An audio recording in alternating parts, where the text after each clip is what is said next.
When Callan told me his family took Halloween seriously, I thought he meant pumpkins and candy. Maybe a little suburban competitiveness, the kind that makes people rent fog machines or hire teenagers to jump out of bushes. I didn't know he meant the Valles kind of Halloween, the kind that felt like a ritual, not a holiday. The first time I saw their house that October, it looked like something out of a Gothic painting. A sprawling estate on the edge of town, its stone walls draped in ivy that had long since gone blood-red. There were lanterns shaped like skulls lining the driveway, and a dozen carved pumpkins glowing faintly even though it was still daylight. The windows were covered with lace curtains, and behind them I could see silhouettes moving, graceful, deliberate, like actors preparing for their cue. Meredith Vale, my mother-in-law, was the director. She opened the door herself, wearing a floor-length black gown and a crimson velvet cape. Her silver hair was swept into a sculpted twist, and she smiled the way queens do when they're deciding whether to like you. "Eirene," she said, her voice cool and rich. "Welcome to the real Vale tradition." I smiled back, clutching the little pumpkin-shaped cake I brought as a gift. "Thank you for inviting me, Mrs. Vale." "Meredith," she corrected, kissing the air beside my cheek. "Family doesn't use titles." Then, after a pause that lasted just a little too long, she added, "Not unless they need reminding." It was a joke, maybe. But her eyes never softened. Callan stepped forward to hug her. "Hey, Mom. The place looks incredible." "It should," she said, glancing toward me. "We have a new witch in the house." I blinked. "A witch?" Her lips curved. "Oh, didn't Callan tell you? Every new woman in the Vale family comes as a witch for her first Halloween. It's tradition. I've already arranged your costume upstairs, second room on the right." The way she said it, like she was giving an order instead of a gift, made something cold stir in my stomach. But I laughed lightly, because that's what polite wives do. "That's thoughtful of you." She smiled again, satisfied, and waved toward the grand staircase. "Go on, dear. Try it on. We have guests arriving soon." I glanced at Callan, but he only shrugged, that small apologetic smile he wore whenever his mother said something sharp. "She's just being playful," he whispered. Playful. That word would haunt me later. The room upstairs smelled faintly of lavender and dust. Laid out on the bed was the costume, a black velvet dress with lace sleeves, a pointed hat, and a broom propped neatly beside it. I almost laughed, it was exactly what a child might imagine a witch to be. But the tag on the dress caught my eye. Written in elegant calligraphy were the words, "For the woman who cast the strongest spell of all." At first, I thought it was sweet. Then I realized there was another note, tucked beneath the hat. "Some spells can't be undone." My smile faltered. I told myself it was just her sense of humor, that biting, aristocratic wit the Valles were known for. But something about it lingered, like perfume left behind in an empty room. When I came back downstairs, everyone had already arrived. The guests moved through the halls like they belonged there, women in glittering gowns, men in tailored suits and elaborate masks. The decorations were extravagant, chandeliers draped with fake cobwebs, black roses floating in crystal bowls, candles flickering against mirrors. It was stunning, but suffocating too. Meredith was at the center of it all, greeting people like she was hosting an awards ceremony. When she saw me descend the stairs in the witch's costume, her smile widened. "Ah, the woman of the hour," she announced loudly, clinking her glass. "Our newest Vale enchantress, the witch who stole my son's heart." Laughter rippled through the crowd. I felt my face burn, though I forced a laugh. "Careful," I said softly. "I might turn you all into toads." More laughter. Someone muttered, "If she hasn't already." I wanted to disappear. Callan came to my side, slipping an arm around me. "Mom, don't tease her." Meredith lifted her glass again, eyes glinting. "It's only a little fun. Halloween's for playing pretend, isn't it?" I smiled because everyone was watching. But inside, something sank. I had grown up believing that family gatherings should feel warm, a little messy, full of love and laughter. The veil version was different, polished, choreographed, with cruelty disguised as charm. Later that night, when most guests had drifted toward the back terrace, I stood alone near the grand piano.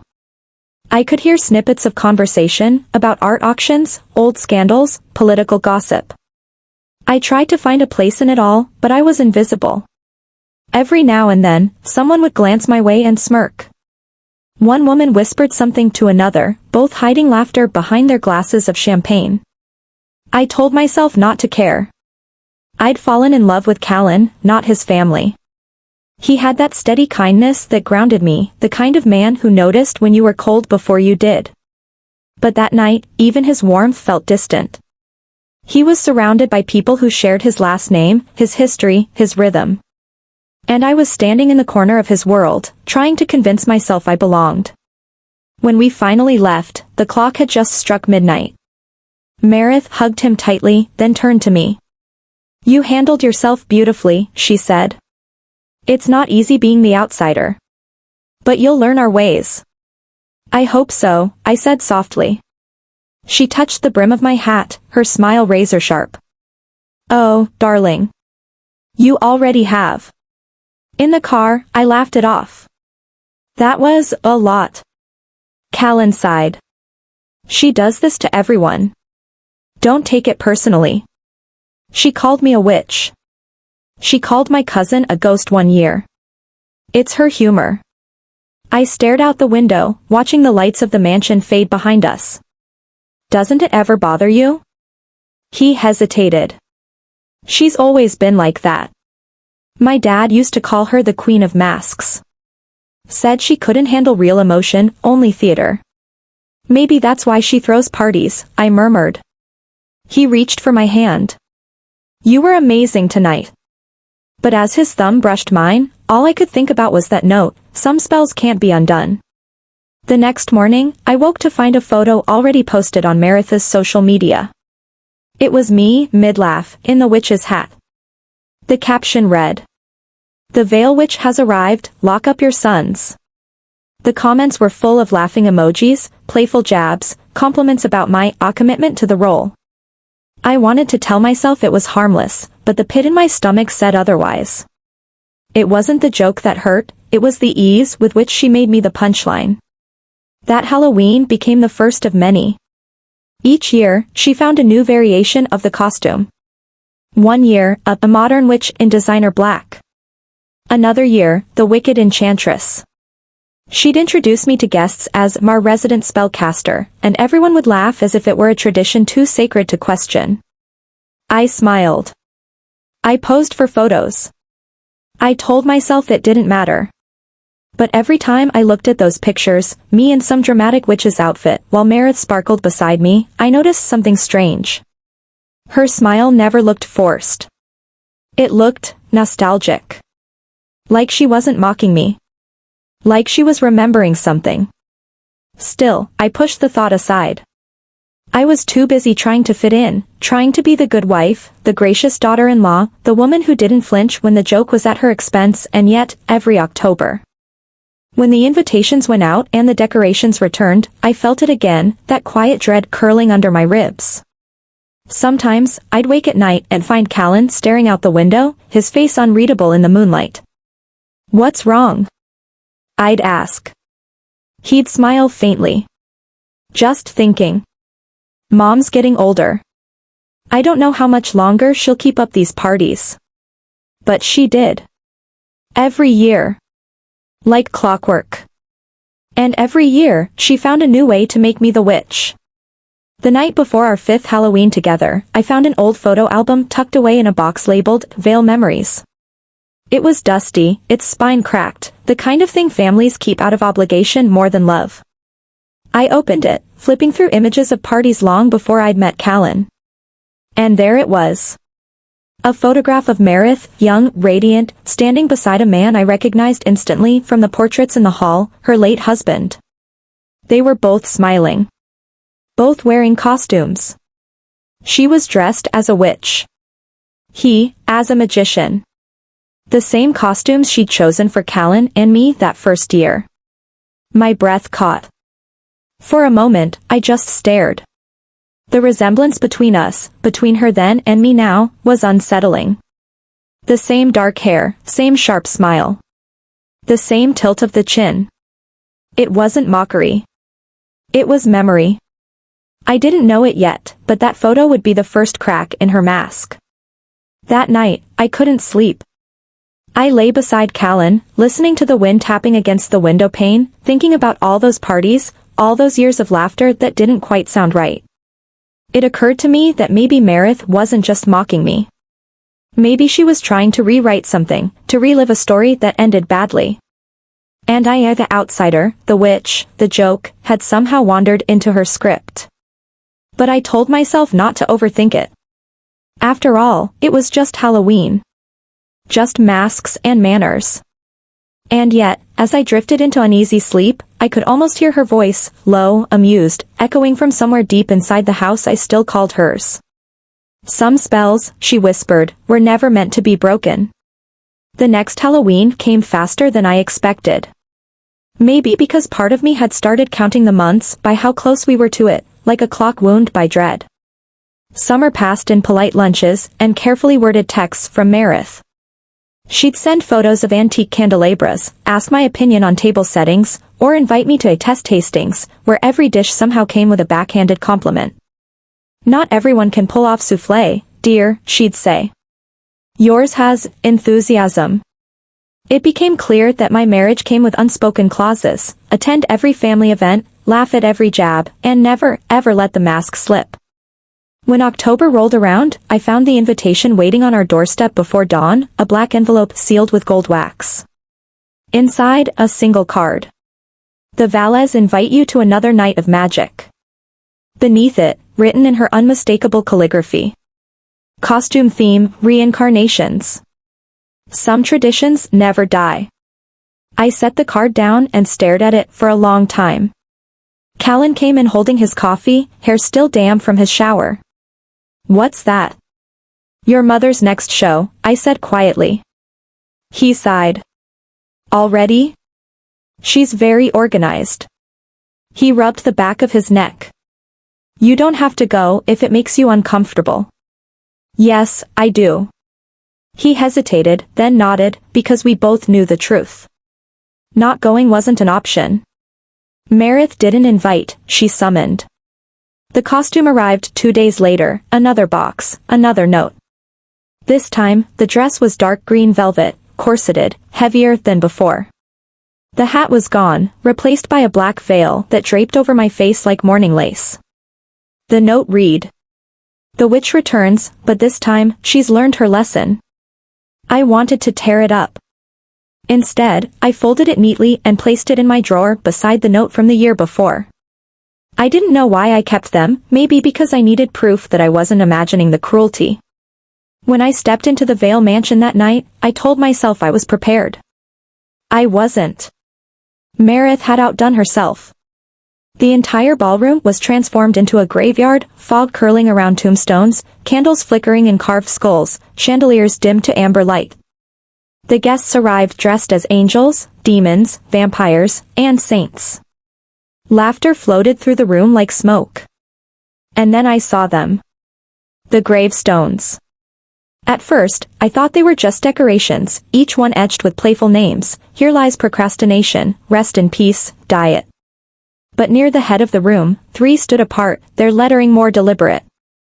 Eirene's dignity. Eirene's cooking. Eirene's charm. For a moment, I couldn't breathe. Meredith was standing beside them, laughing with a group of her friends. When she noticed me staring, she raised her glass. You like them? Little inside jokes. Everyone gets one eventually. I felt eyes on me, the ripple of whispers. Someone snickered. Callan appeared at my side, looking pale. Mom. She waved a hand. Oh, don't be dramatic. It's tradition. Every year we bury something that doesn't serve us. This year, it's Eirene's sense of humor. More laughter. I smiled, the same brittle smile I'd perfected. Then I suppose I should be flattered to be part of the decor. Meredith's grin widened. That's the spirit. Callan tried to pull me away, but I shook my head. It's fine, I whispered. Let her have her fun. But inside, something cracked. The night unfolded like a play I'd already rehearsed. Champagne, gossip, the same perfect laughter echoing through the halls. Every compliment came with a sting. Every photo Meredith insisted on taking seemed to freeze me mid-blush, mid-smile, caught between pride and humiliation. At one point, her sister leaned in and said, "You take it so well. No wonder Callan loves you." As if my endurance was my best feature. Later, in the kitchen, I found Callan pacing. "She's gone too far," he muttered. "She always does," I said softly. I should have said something. "You did, last year." He sank onto a stool. "She twists everything. If I call her out, she cries. Says I'm turning against her. And if you don't, I'm the one who looks weak." He looked up at me then, guilt written across his face. "I hate this." I reached for his hand. "Then stop pretending it's normal." But we both knew he wouldn't. Not yet. The Vale family's reputation was a religion, and Meredith was its high priestess. The party dragged on. At midnight, she stood on the staircase to give her annual toast. Her voice carried easily, calm, commanding. "To tradition," she said, raising her glass. "To remembering where we came from, and who among us keeps things interesting." The crowd cheered. She looked straight at me. "The witch, for example. Our little symbol of chaos. May she never lose her spirit." The room erupted in laughter. I laughed too, because silence would have been worse. But as her words echoed through the hall, something inside me shifted, not broken, exactly, but moved. Like a puzzle piece sliding into place. I realized then that she wasn't just mocking me. She was performing. For them, for herself. And everyone was complicit because it made them feel powerful, safe, united in cruelty. It was tradition. After the guests left, I wandered out to the garden to breathe. The fog machines were still running, casting ghostly trails of smoke over the lawn. The gravestones stood in neat rows, the ones with my name gleaming faintly under the moonlight. I knelt beside one and brushed the damp grass away from the base there, carved so small. "I almost missed it," were the words. "May she rest in peace, if only she knew how." I laughed, a soft, broken sound that surprised even me. I didn't cry that night. I didn't confront her. I didn't even tell Callan what I'd found. I just went inside, took off the veil, and washed the makeup from my face. But as I looked at myself in the mirror, the black smudges around my eyes, the faint bruise on my pride, I thought of something my grandmother once told me: people can only humiliate you if you agree to play the part. I'd been playing it for 2 years. The next morning, Meredith sent a thank you text. "You looked exquisite, darling. The guests adored your costume. I hope you're not taking my little jokes too seriously. Halloween is meant to be wicked." I typed out a reply. "Of course not. I love a good tradition." Then I deleted it. I didn't respond at all. Over the next few months, something subtle changed. I started noticing the small ways Callan's patience thinned. He'd defend me more, push back gently when his mother made comments. But he still visited her every Sunday, still smiled at her jabs as though they were harmless. Sometimes I'd catch him looking at me the way people look at someone walking a tightrope, afraid they'll fall but unwilling to reach out. One night, while we were cleaning up after dinner, I asked him, "Do you ever feel like we're actors in her story?" He frowned. "What do you mean?" "She decides who we are. The dutiful son. The entertaining daughter-in-law. The witch." He sighed. "It's just how she is. She's not trying to hurt you. She doesn't have to try." He leaned against the counter, rubbing his temples. "I'll talk to her before next year." But I didn't believe him. And maybe that was the first real fracture between us, not the party, not the jokes, but the quiet realization that love doesn't always come with courage. Still, I didn't stop loving him. If anything, I loved him more for his confusion, for the way he tried, even when trying meant pretending. When October returned again, I was ready. The box arrived like clockwork. Inside, a note. Every witch needs her familiar. Look inside. Beneath the note was a small black cat figurine, porcelain, delicate, its tail curled in a perfect circle. On its base, carved faintly, was the word obedience. I turned it over in my hand and laughed, the sound dry.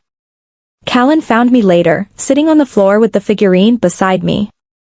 She sent it? She has a sense of humor. He knelt beside me. Do you want to skip the party this year? No, I smiled faintly. I think I want to see what she does next. He studied me for a moment, something uncertain flickering in his eyes. You sound different.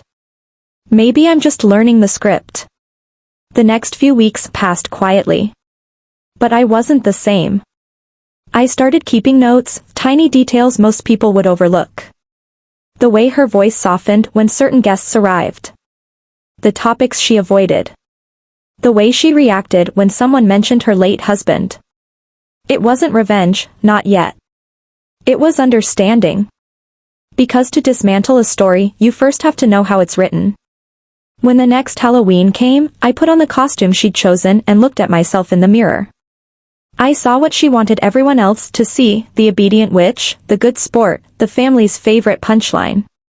But behind the veil, I was studying her. Every cruel smile, every calculated pause, every flick of her eyes across the room, I recorded it in memory, like frames of a film. Because deep down, I knew this couldn't go on forever. Traditions break. Masks crack. Stories change. And when they did, when the next act began, I wanted to be ready.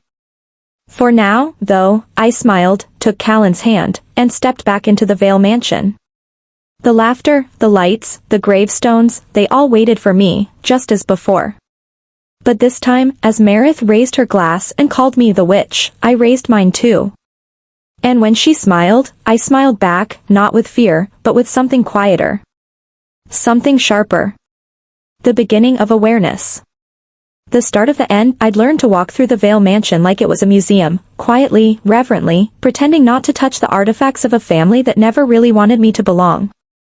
Every corner had a story carved into its polished surfaces, from the ivory frames that lined the staircase to the chandeliers that glittered like captured moons. But that morning, something different caught my eye, something that didn't shimmer. It was a frame I hadn't noticed before, half hidden behind a dried ivy garland in the hallway that led to Meredith's old study. It wasn't as pristine as the others. The gold edges were chipped, and the glass was fogged slightly with age. I don't know why I stopped. Maybe because it was the only frame not perfectly aligned. I wiped a thin layer of dust from the glass, and froze. In the photograph stood a younger Meredith Vale, barely older than I was now, dressed in an elegant black gown and a pointed hat that looked strikingly familiar. Beside her, a tall man, her late husband, Carden Vale, stood in a matching cape, his hand resting proudly on her waist.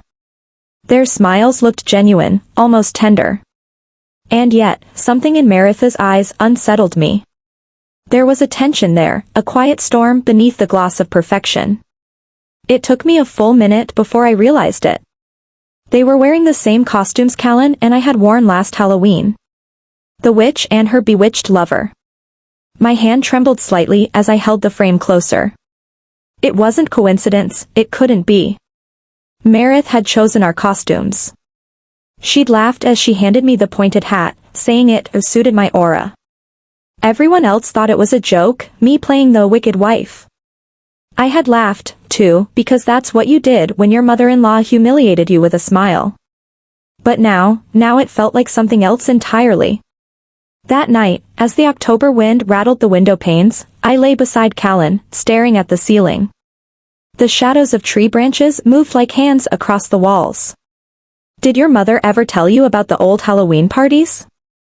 I asked softly. He turned, half asleep. Oh, yeah, my dad loved them. They used to win neighborhood contests for best decorations. Why? I hesitated. I saw a photo of them today. Same costumes as us last year. He blinked, the fog of sleep lifting slightly. Really? Huh. Guess mom's nostalgic. Nostalgic. That word didn't fit Meredith Vale. Nostalgia required warmth, a softness she didn't possess. Meredith's memories were weapons, carefully preserved and selectively shared. Did they have a good marriage? I asked, unsure if I wanted the answer. Callan sighed.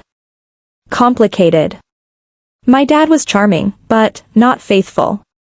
Mom never really got over it. He turned onto his back. I think she still tries to control everything because she couldn't control him. There it was, the quiet ache in his voice whenever he talked about her. Love laced with pity. I'd always known his mother had a grip on him, but I hadn't realized how deep her roots ran. The next morning, I found myself wandering back to the hallway. I studied the photo again. This time, I noticed the background, the grand ballroom behind them, draped in orange lights, identical to the one we used every year. The banners, the centerpieces, even the fake cobwebs, they were the same. Meredith hadn't just copied her costumes. She'd recreated the entire scene. Every year's party wasn't about mocking me. It was about replaying her past. Reliving it, and I, dressed in her role, had become her unwilling reflection. Once I saw it, I couldn't unsee it. The decorations, the themes, the cruel jokes, all mirrored the story of her marriage. The gravestones mocking me? They were echoes of her own humiliation, the parts of herself she'd buried. Meredith's pride, Meredith's patience. She was performing grief disguised as entertainment. That night, I sat alone in the kitchen, scrolling through my phone, trying to find old local news about the Valles. The family had always been old money, everyone in town knew the name. I found an archived article from 20 years ago, Vale matriarch hosts Halloween gala amid divorce rumors. The photograph beneath it showed Meredith smiling beside her husband, though her eyes looked just as hollow as in the photo in the hallway. The article hinted at scandal, whispered affairs, charity fund disputes. My heart sank. The party had been their last together. So every October, she rebuilt that night, brick by brick, costume by costume, cruelty by cruelty. Later, when I told Callan what I'd found, he frowned, uneasy. You think she's, what? Haunted by him? Maybe haunted by who she was, I murmured. And I think she sees me as the woman who replaced her. He was silent for a long time, rubbing his temples. I knew she had a complicated history, but this feels, he exhaled. I don't even know. Neither did I. But I started noticing more. The way her eyes flickered when Callan laughed at something I said. The pause in her breath when he placed a gentle hand on my shoulder. The way her compliments came sharp-edged, like sugar-coated glass. At the next family dinner, she raised her glass and said, to Eirene, our modern witch. She's got everyone under her spell, doesn't she? Everyone chuckled. I smiled. But this time, I looked directly at her when I did. I wanted her to know I saw her now, not as the monster she wanted me to be, but as the ghost she couldn't stop chasing. When the guests left, and Callan helped clear the dishes, I returned once more to the hallway. The portrait stared back at me in the dim light. This time, I spoke aloud, barely above a whisper. I'm not her. But as I turned to leave, I caught my reflection in the glass, my black dress, my tired eyes, the faint smudge of mascara from smiling too long. And for a fleeting second, I couldn't tell if I was talking to Meredith Vale, or to myself. That night, as I drifted into uneasy sleep beside Callan, a single thought lingered in the dark. Maybe every family has a ghost. Ours just happened to still be alive. That it was the kind of morning that pretended to be peaceful. Sunlight spilled through the tall kitchen windows, catching on crystal glasses and freshly sliced fruit. Meredith always made sure the table looked perfect, the kind of effortless family brunch people bragged about in magazines. But nothing in the Vale house was effortless. Every conversation was a performance, every smile rehearsed. I sat beside Callan, buttering toast I didn't plan to eat. Across from me, Meredith stirred her tea with delicate precision, the silver spoon clinking in rhythm like a metronome for the room's unspoken tension. Her other hand rested on Riona's, her daughter, her mirror image, as they whispered occasionally, eyes flicking my way with the same polite malice I'd come to recognize as a family tradition. I'd been married into this family for 4 years, long enough to learn the subtle ways they played their games. Compliments that came with fine print. Jokes that only worked if I was the punchline. But that day, something in the air felt different, heavier, almost electric. It started when I excused myself to grab more napkins. I walked toward the pantry, half tuning out their chatter. But when I returned, I froze just before stepping back into the room. Riona's voice, soft, sly, drifted through the doorway. She doesn't even see it coming. Mother's really doing it this year? Meredith's tone was quieter, but colder. Of course. It's time everyone knows who she really is. My fingers tightened around the napkins. Riona laughed under her breath. And Callan? He'll still defend her. He always defends his mistakes, Meredith replied. But he won't have to for long. I'll make sure of that. A beat of silence.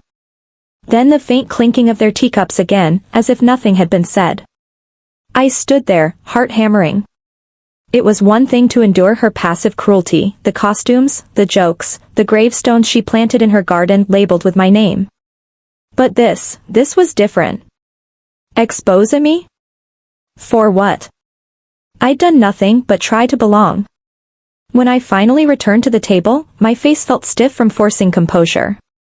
Meredith looked up, smiling that same brittle smile. Everything all right, dear? Perfect, I said, my voice steady. Just listening to the birds. She nodded approvingly, as if I'd passed some invisible test. That night, as Callan and I drove home, I stared out the window, the reflection of streetlights flickering over my face like camera flashes. He was humming softly, content, unaware of the quiet storm inside me. Callan, I said, trying to sound casual, what did your mom mean when she said she was planning something big for Halloween this year? He shrugged. Probably another elaborate party theme. You know her. I wanted to believe that. But the memory of Riona's voice, she doesn't even see it coming, played on repeat. When we got home, I stood in our living room, staring at the mantel where Meredith had once gifted us a silver-framed photo from our wedding. Her handwriting on the back read, "To my dearest Callan and his brave little witch." Brave little witch. That night, I decided to stop being brave. I decided to be smart. It started small. A recording app on my phone, hidden beneath the napkins at brunch. Screenshots of text messages she sent, those sweet ones that always had a bite, "Don't worry, dear. Some of us aren't born to fit in, we make our own space, don't we?" I began keeping receipts, too, not just physical ones, but emotional ones. Every time she smiled while twisting the knife, every sideways glance she shared with Riona, every patronizing laugh when the guests made jokes about me. If she was going to expose me, I'd make sure there was something else to expose of her. The next week, I started noticing patterns. Little inconsistencies in her stories. She told Callan she was organizing the Halloween charity event for the local orphanage, but when I called the organizer to confirm details about catering, they told me Meredith hadn't spoken to them in months. Strange. Then I found the envelope. It was sitting half open on her office desk when she invited me for tea one afternoon, to clear the air. She left the room to take a phone call, and I swear I didn't mean to snoop, but curiosity is its own kind of gravity. The envelope was marked with the logo of the Vale Trust Fund, the one established after Cardin Vale's death. Inside, there was a statement showing large transfers labeled charity reimbursements. But they weren't going to any charity. They were going directly into one of Meredith's personal accounts. A quiet tremor ran through me. Maybe her plan to expose me wasn't just personal, it was protection. Maybe she was setting me up to take the fall. That night, I told Callan about the transfers. He frowned, uneasy. That can't be right. Mom handles the trust carefully. Always has. Then why hide it? I asked. He hesitated. Because she knows you don't trust her. I wanted to shout, because she gives me reasons not to. But I didn't. Instead, I said nothing, just watched the way his jaw tightened, the way guilt flickered behind his eyes. He loved her. He loved me. And in his mind, those loyalties couldn't exist without tearing him in two. That's when I realized, if I wanted the truth, I'd have to find it myself. I started collecting quietly. I set up a small camera in my purse, one that faced outward just enough to catch her reflections in mirrors. I recorded conversations where her tone dripped with venom wrapped in silk. I saved every financial document I could get my hands on, every overheard whisper. And slowly, a picture began to form. Meredith wasn't just cruel, she was desperate. The charity events, the constant parties, the public image of the perfect matriarch, they weren't celebrations. They were distractions. The mask she wore had begun to crack, and I could see the fear bleeding through. Still, every time I looked at her, at the way she smiled, so perfectly polished, I reminded myself, masks don't fall on their own. They have to be removed. By the end of that month, I had a folder full of evidence. Recordings. Screenshots. Notes. It wasn't revenge I wanted. Not yet. It was proof that I wasn't the villain she made me out to be. But sometimes, when I caught my reflection in the mirror late at night, eyes sharp, lips pressed thin, I wondered if I was becoming something else anyway. Not her victim. Not her enemy. Something in between, something that could finally play the whisper game just as well as she could. And when the next invitation arrived in the mail, gold embossed, sealed with black wax, I opened it with steady hands. This year's theme, Villains Among Us. My name wasn't on the guest list. Only one note inside, written in Meredith's perfect script. You won't need a costume, dear. Everyone already knows who you are. My heart didn't break this time. It burned. Because for the first time, I wasn't scared of her story. I was ready to rewrite it. The envelope came on a gray morning, heavy rain painting streaks across the kitchen windows like claw marks. Callan had left early for work, and the house was silent except for the rhythmic tapping of the storm and the soft hum of the kettle. I almost didn't notice it at first. The cream-colored envelope slipped halfway through the front door, sealed with a smear of black wax pressed into the shape of a rose. I knew that seal before I even picked it up. Meredith's signature. Her invitations were never casual gestures, they were declarations. I turned it over in my hands, heart tightening before I even broke the seal.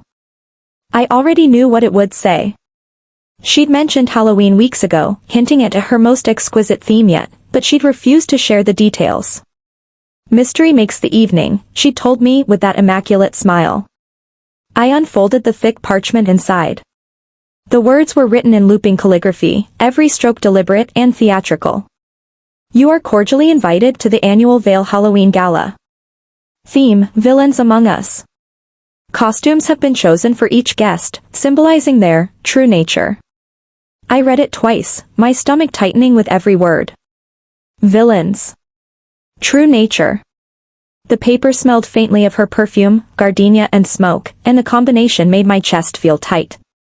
I imagined her sitting at her desk, writing each invitation by hand, smiling as she decided who would be which a villain. I could almost hear her voice, some people don't need masks, dear. They wear their darkness beautifully. 3 days later, the costume boxes began to arrive at each family member's door. Callan's came first, a sleek ensemble reminiscent of a classic spy, complete with a velvet mask and silver cufflinks. The note inside read, "For the man who keeps too many secrets." He laughed when he opened it. That's Mom's humor for you. Riona's arrived next, a glamorous, bejeweled serpent costume, the scales shimmering green and gold. Her note said, "For the woman who never sheds her skin." Riona had sent me a picture of it with a laughing emoji, captioned, "At least she called me beautiful." And then, nothing for me. A week passed. The party was only days away, and every family member had received their packages. Everyone except me. I tried to convince myself it was an oversight. But deep down, I knew better. Meredith didn't overlook things, she orchestrated them. When the doorbell finally rang late one evening, I felt it before I heard it. The kind of sound that doesn't just echo in your house, it lands in your bones. A courier stood on the porch, soaked from the rain, holding a plain black box tied with a silver ribbon. No return label, no card. Just my name, written in Maritha's elegant hand. I thanked him, closed the door, and carried the box to the dining table. My fingers hesitated at the knot. Something about it felt wrong, too quiet, too still, as if the air itself was waiting. When I lifted the lid, a small cloud of perfume escaped, the same gardenia scent from her letters, heavy and suffocating. Inside lay a folded note and a black dress.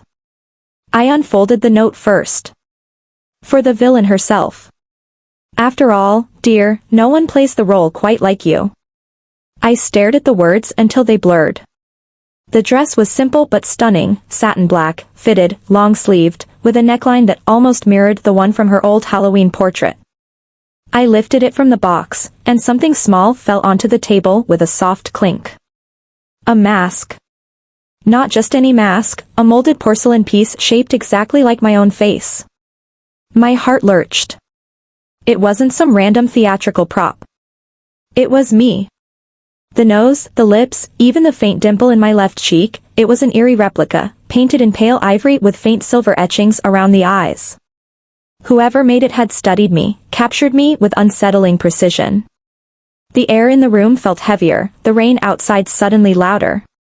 I could almost hear Maritha's voice behind the gesture, soft, condescending, perfectly cruel. Why pretend to be something you're not? You're already the villain in everyone's story.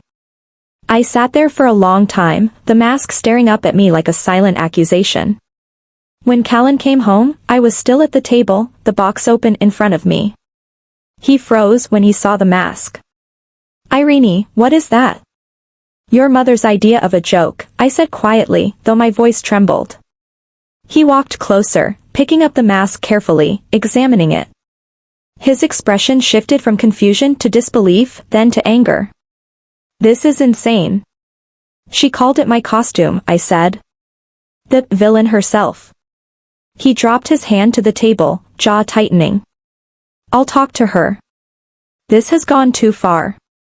But I caught his wrist. No.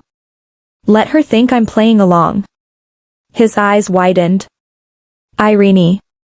I'm serious, I said. She wants a villain? Fine. Let's give her one. Something dark flickered across his face, not fear, but understanding. The kind that comes when you've been silent for too long and finally realize that peace isn't the same as safety. That we stayed up late that night, the house lit only by the low glow of the fireplace. I laid out the black dress, the mask beside it. Callan sat across from me, quiet, conflicted.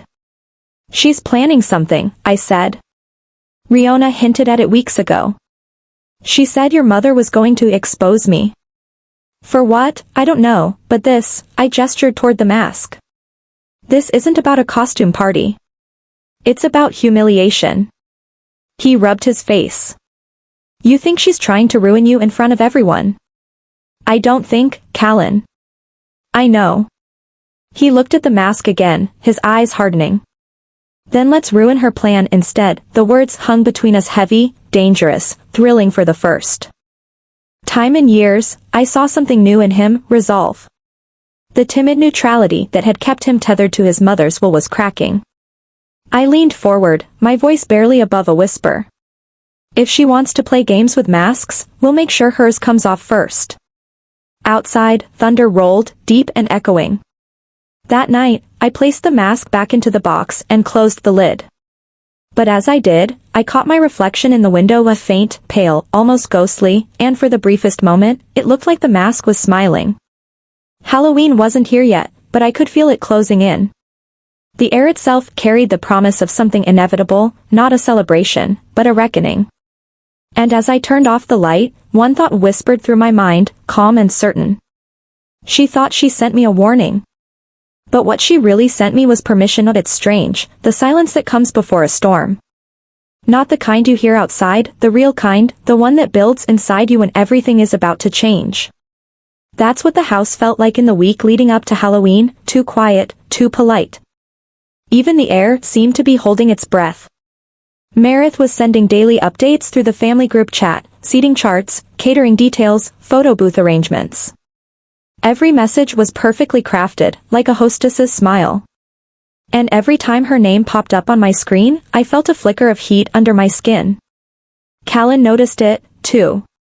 The night before the final event prep, he came into the living room holding a mug of coffee and said softly, "You've been awfully calm." "I'm thinking," I replied. He smirked.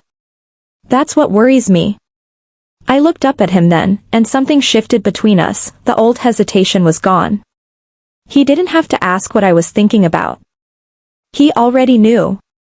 Because for the first time in our marriage, we weren't walking on opposite sides of the same fire. We were standing in it together.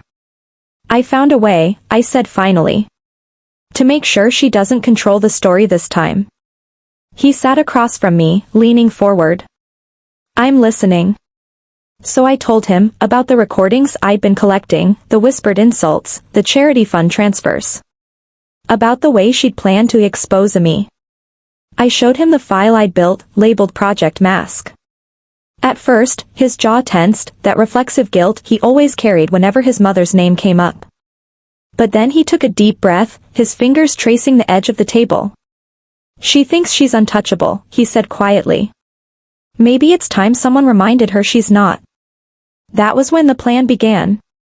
It started with sound. Meredith's obsession with her own voice was practically legendary. She loved to make toasts, to give speeches, to perform her perfection. So, we decided, her voice would be the thing that undid her. Callan had an old set of wireless mics from his university theater days, the same kind that connected to portable speakers. He spent 2 nights rewiring one to sync with a transmitter he could control from his phone. We'd place one near the ballroom podium where she'd make her annual family toast, and route its signal into the speaker system hidden in the walls.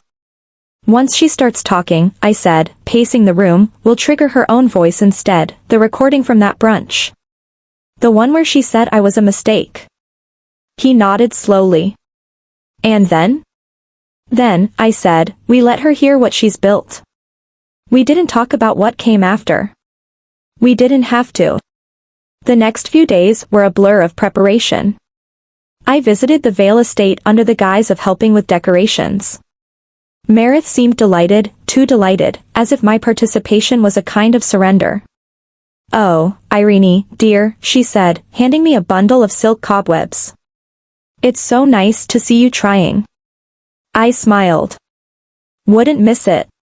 While she oversaw the caterers in the ballroom, I slipped into the adjoining study, the same one where I'd once found the portrait of her and her husband. The memory of that photo still lingered like a chill. I planted one of the small wireless receivers behind the floral arrangement on her desk and another beneath the podium in the ballroom. When the time came, Callan's phone would connect them both. Every step of it felt dangerous, exhilarating, and terrifying in equal measure. Like walking a tightrope in heels. That night, we lay in bed, the glow from the city seeping through the curtains. "Are we really doing this?" he asked, his voice a low murmur. "Yes," I whispered. "We have to." He reached for my hand, his thumb tracing the inside of my wrist. "She's my mother." "I know. And you're my wife." "I know that too." He turned toward me. "You're sure this isn't about revenge?" I met his eyes, steady. "No. It's about truth. I've been the villain in her story for too long. I'm just changing the ending." He didn't answer. But his hand didn't let go. The day of the party arrived like a final act, dramatic, deliberate, fated. The Vale mansion gleamed under orange lanterns and silver streamers. The smell of burning candles and autumn spices filled every corner. Guests in glittering masks drifted through the hallways, sipping wine, laughing, waiting for the inevitable spectacle Meredith promised every year. I watched it all from the staircase, wearing the black dress she'd chosen for me. My mask, the porcelain one shaped like my own face, lay beside me on the banister. I wasn't wearing it. Not tonight. Meredith approached, radiant as ever in her crimson gown, dripping with pearls. Her mask was half gold, half mirror, so she could admire herself even while pretending to hide.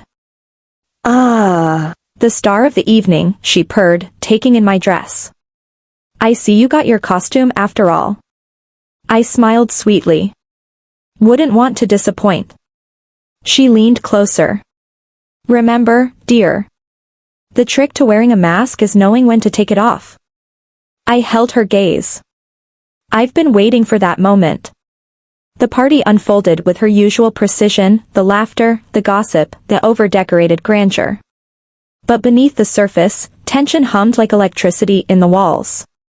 Callan and I exchanged glances across the ballroom. He gave a small nod. Everything was ready.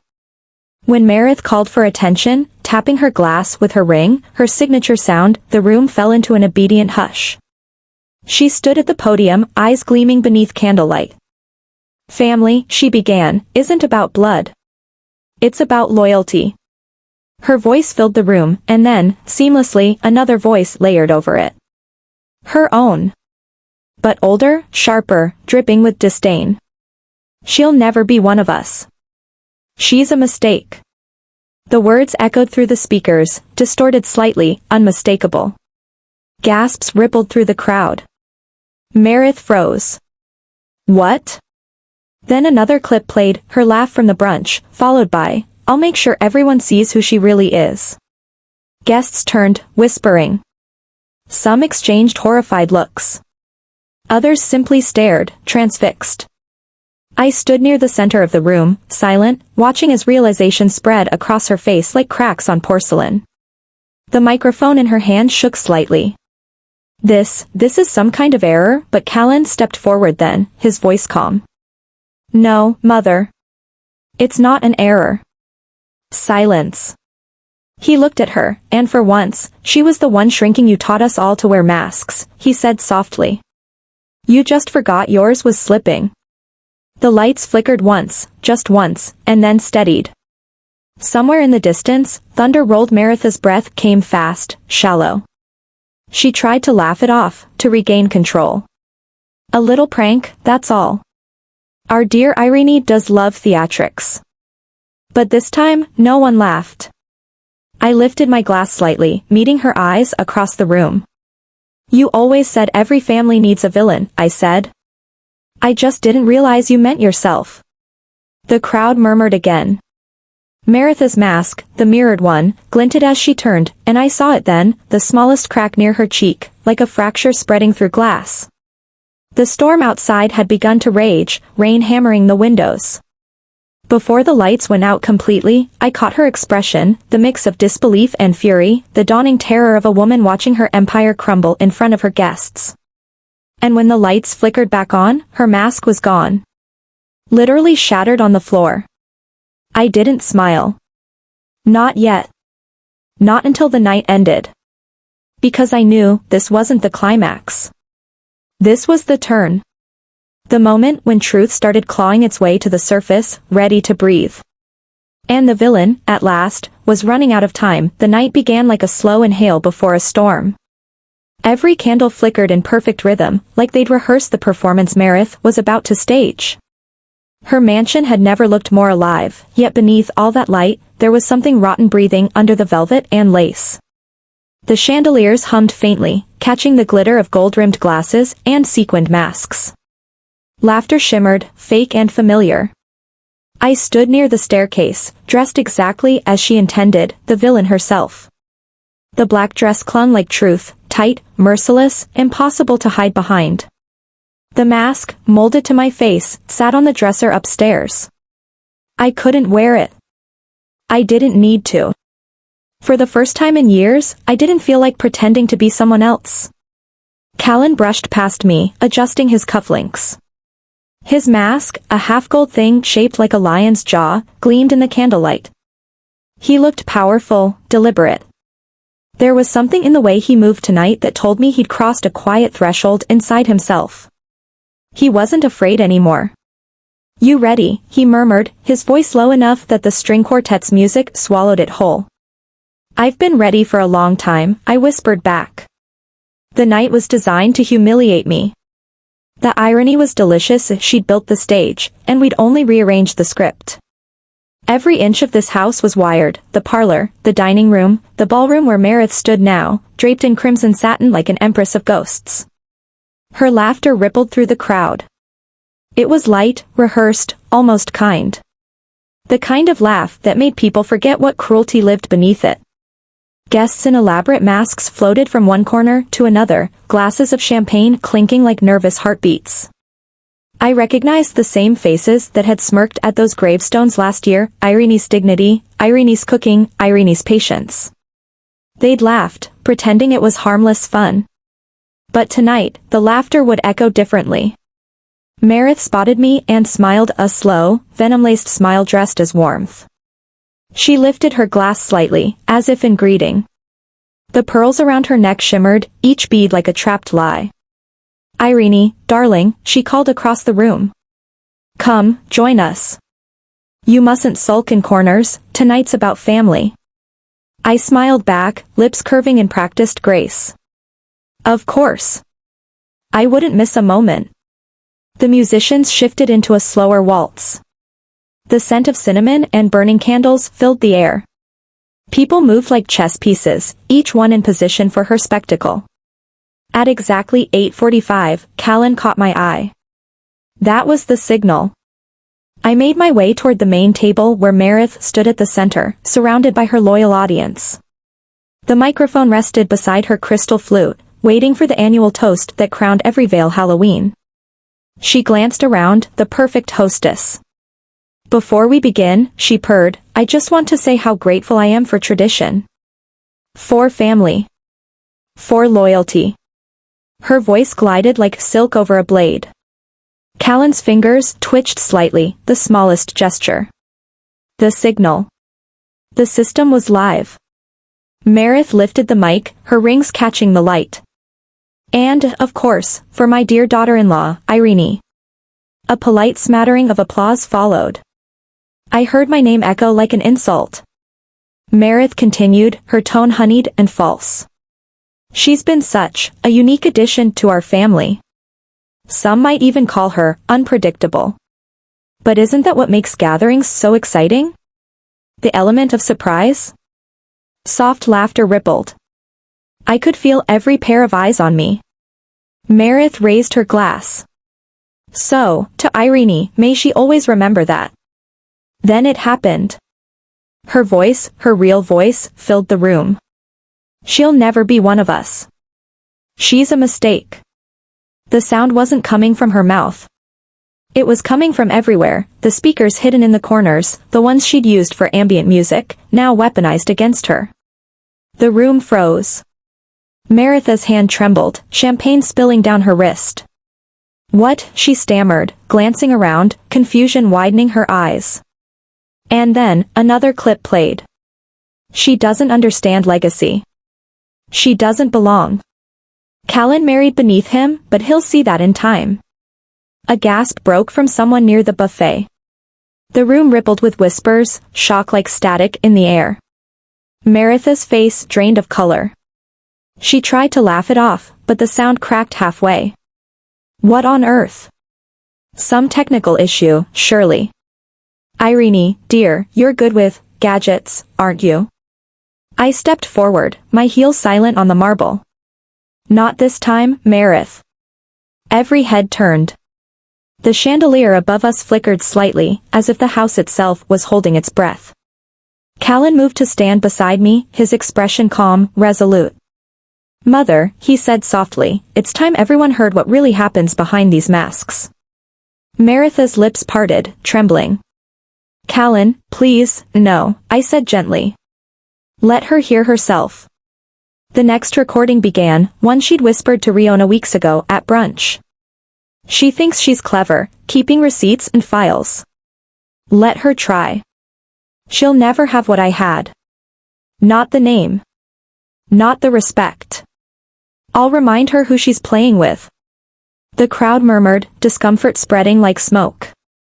Someone near the bar whispered, "Is that real?" Another voice, "It sounds like her." Meredith's mask finally cracked. Her poise vanished. Turn it off, she snapped. You don't know what you're doing.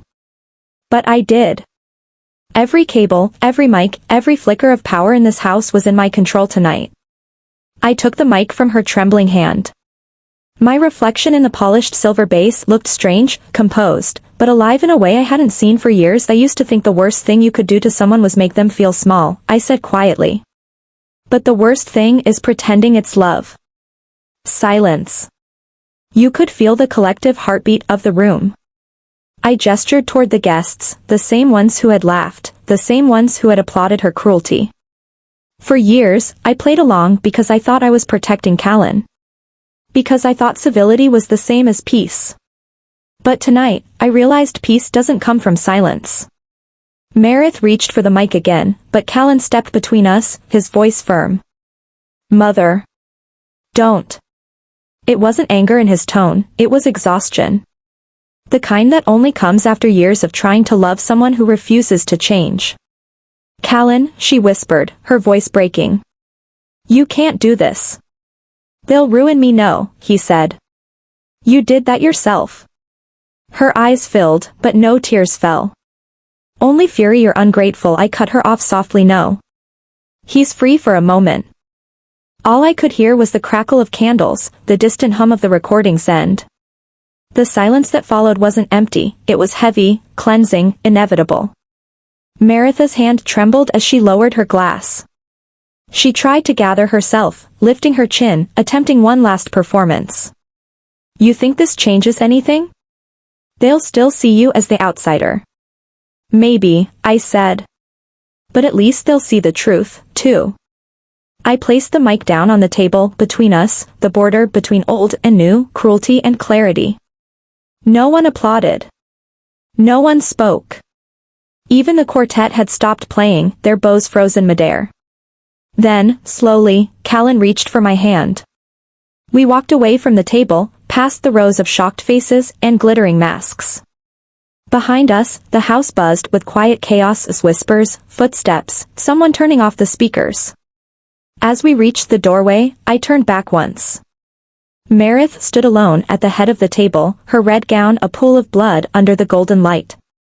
The microphone lay in front of her like an unburied truth. And for the first time, she looked small, not defeated, but human. That was the moment I realized something painful and liberating all at once. I hadn't wanted revenge. I'd wanted honesty. And that night, under chandeliers and carved pumpkins, I finally got it. Silence can do strange things to a room. It can make chandeliers flicker, make laughter seem like a memory that doesn't belong. It can stretch seconds until they feel like confession. That's what filled Meredith's grand ballroom after the last recording ended, not shock anymore, but quiet comprehension. Every person in that room was reevaluating everything they'd ever thought about her. About me. About the stories she'd told. The air smelled of champagne and wax and something metallic, like a lie breaking open. Meredith tried to recover. Of course she did. She had always known how to perform, even when cornered. She smoothed her gown, forced a smile, and turned to the guests with a tremor that barely passed for grace. Well, she said lightly, it seems someone's gone to quite a bit of trouble for some Halloween entertainment. How creative. A few nervous chuckles rose from the crowd, uncertain which side to join. I didn't speak. Not yet. I wanted her to dig her own grave a little deeper, to make her own mask heavier before I tore it off. Meredith went on, her voice rising slightly, desperate for control. Honestly, people take things far too seriously these days. I suppose we all need a good laugh, don't we? After all, it's just a party. Her words clanged hollow. Even Riona, her ever-loyal daughter, looked uneasy now, eyes darting between her mother and me. Callan stood beside me, his jaw tight.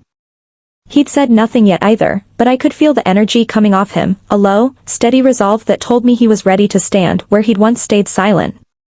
Meredith gestured toward me, her smile growing brittle. Eirene, dear, surely you can tell everyone this was just a misunderstanding. You know how technology is these days, people edit voices, manipulate audio, it's all quite fashionable now. I met her gaze, calm and unblinking. No, Meredith. I don't think this was edited. I think it's exactly what it sounds like. The room rippled again, the way water does before a storm. For a brief second, she looked afraid, just a flicker, before she straightened her shoulders and reached for the champagne flute again. Well, if that's what you believe, then perhaps it's time I clarified a few things. That won't be necessary, I said, stepping forward. I think you've clarified enough. I lifted a small folder from the table beside me. The gold seal of the Veil Foundation glimmered on the front. Every eye in the room followed my hand. I didn't come here to embarrass you, I said quietly. But I did come to stop you from hurting anyone else. You built your entire reputation on generosity, the charity fund named after your late husband, the one you told everyone supports children's education and widows of veterans. Her face paled, the blood draining so fast it was almost visible. Careful, she whispered. You don't understand what you're playing with. Oh, I understand, I said. Because I checked. The fund hasn't made a single legitimate donation in 2 years. The account's still active, but the money's been quietly redirected. Transfers to personal accounts, offshore ones. I traced them. To your name. Someone gasped, a sharp, startled sound that sliced through the silence. Meredith blinked, disbelief flickering across her face like a shadow she couldn't hide from. That's ridiculous. I have accountants. Advisors. Who thought they were moving maintenance funds. Not trust assets. You labeled the transactions as estate preservation costs. But the recipients? They're not contractors. They're shell accounts. I even found the wire authorizations. Your initials. She swayed slightly. You went through my accounts? I nodded once. You taught me to look beneath masks. I just finally learned to use that lesson. A murmur rose through the room, hushed, frantic. People who had once adored her were now pulling back, as if the glitter on her gown might stain. Meredith's eyes darted toward Callan, searching for refuge. You can't possibly believe this, she said, her voice cracking. Your wife has been obsessed, she's been trying to make me look bad for years. Callan, tell them. He took a step forward, his voice steady. Mother, she showed me everything. The documents. The statements. The transfers.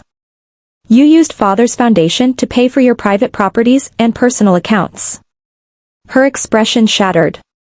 Callan. No, he said, louder this time. I wanted to deny it. God knows I tried. But it's all there. I can't protect you from the truth anymore.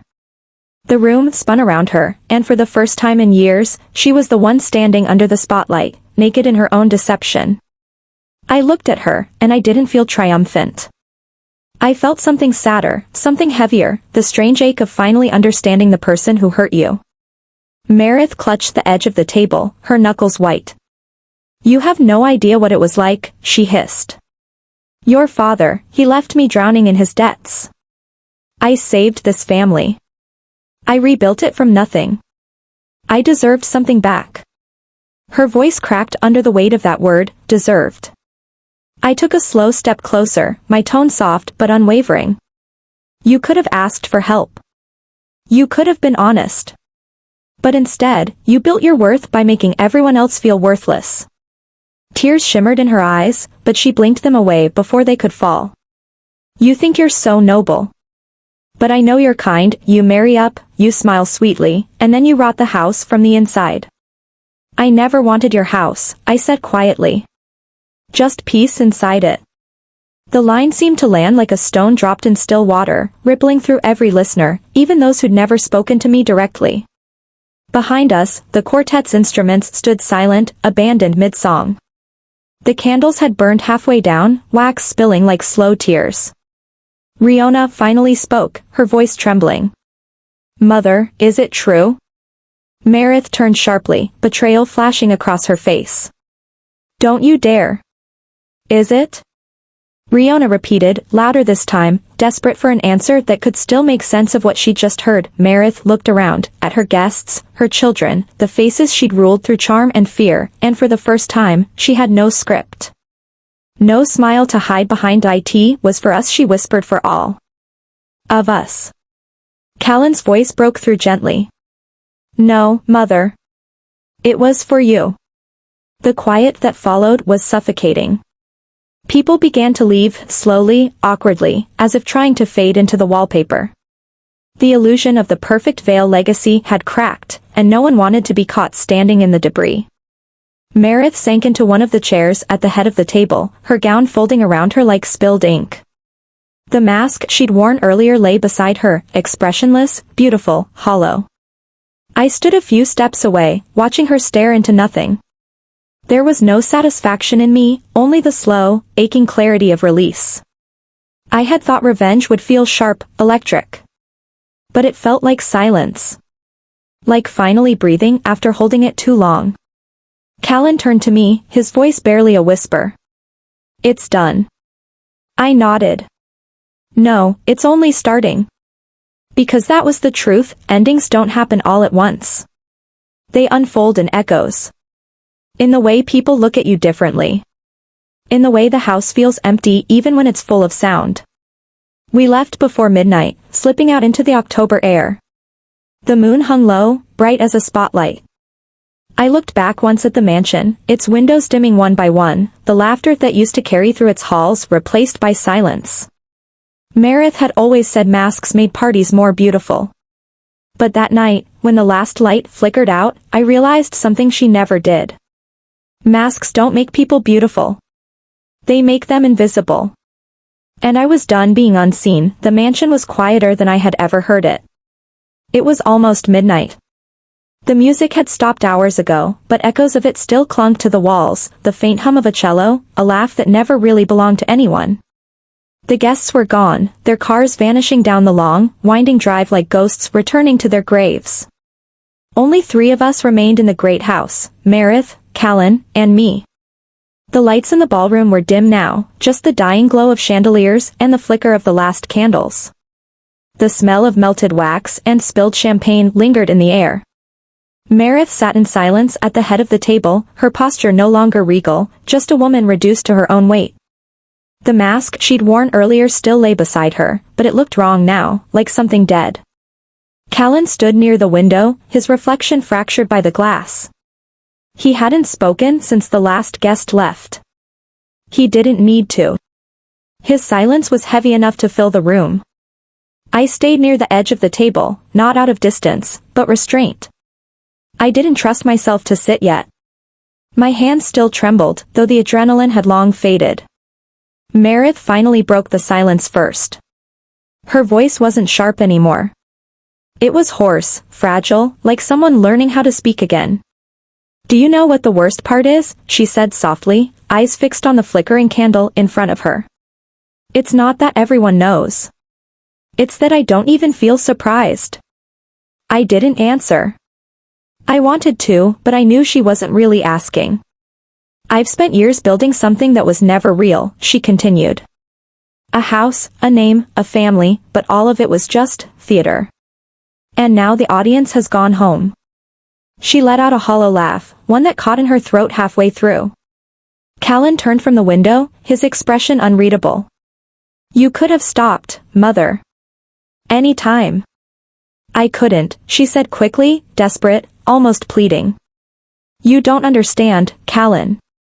When you spend your life being the one who's left behind, you learn to hold on to whatever gives you power. Even if it's cruelty. Her words hung between them like dust in the air. He didn't reply, and she didn't look at him. Her eyes found mine instead. I hated you, she said simply. No pretense. No pause. Just the truth. The words should have stung, but they didn't. Not anymore. I know, I said quietly. She shook her head. No. Not the way you think. Not because you're different. Not because of where you come from or what you did. I hated you because you had what I never did, a husband who stayed. The words hit like the slow roll of thunder. She leaned back in her chair, eyes unfocused, voice trembling as if she were confessing to herself. Your father-in-law, my husband, loved me once. Or at least, I thought he did. But when things got difficult, when the money dried up, when I wasn't the woman he wanted to show off anymore, he left. Not officially. He still came home, still smiled at dinners, but he'd already gone somewhere I couldn't reach. I stayed silent. There was nothing to say that wouldn't sound small. Meredith's gaze drifted toward one of the portraits on the wall, the same hallway painting I'd seen months ago, the one of her and her late husband in matching costumes. Do you know why I dressed you as a witch every year? She asked. I almost smiled, the absurdity of the question, the childish cruelty of it. Because it amused you.